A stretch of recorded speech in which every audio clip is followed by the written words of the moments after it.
ഇത് ഇത്ര ധൃതിയിൽ കഴിച്ചിട്ട് ഇറങ്ങി പോകുന്നത്? ബ്രേക്ക്ഫാസ്റ്റ് ആണെന്ന് കരുതി ഇത്ര ഫാസ്റ്റിൽ കഴിക്കണമെന്നുണ്ടോ? ഭക്ഷണം ക്ഷണം എന്നാ പ്രേമേ.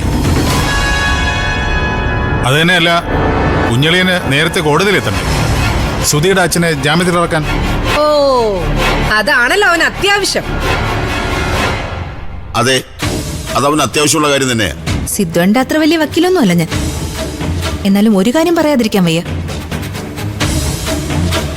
പോലീസ് ഇട്ടിരിക്കുന്ന വകുപ്പുകൾ വെച്ച് ഇന്നും ജാമ്യം കിട്ടത്തില്ല. റിമാൻഡ് ഉറപ്പാ. എന്തോന്ന്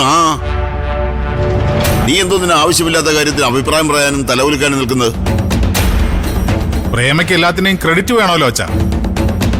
സ്പൈഡർ മമ്മൂഞ്ഞല്ലേ. നീ തല കൊണ്ട് പാവകളി നടത്താതെ. ചന്ദ്ര ഇപ്പൊ എന്താ പറഞ്ഞത്? ജാമ്യം കിട്ടത്തില്ലെന്നോ? അതെ, ഞാൻ പറഞ്ഞത് സിദ്ധുവേട്ടൻ കേട്ടില്ലായിരുന്നോ?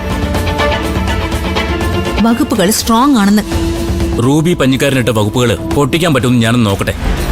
ബുദ്ധിമുട്ടായിരിക്കും സിദ്ധുവേട്ട. Non bailable offence.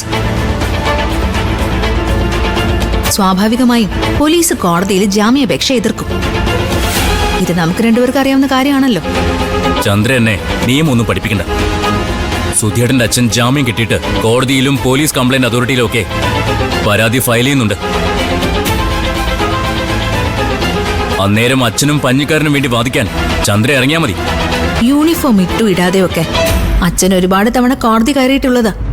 ഇനിയുള്ള കാലവും കയറി ഇറങ്ങാം.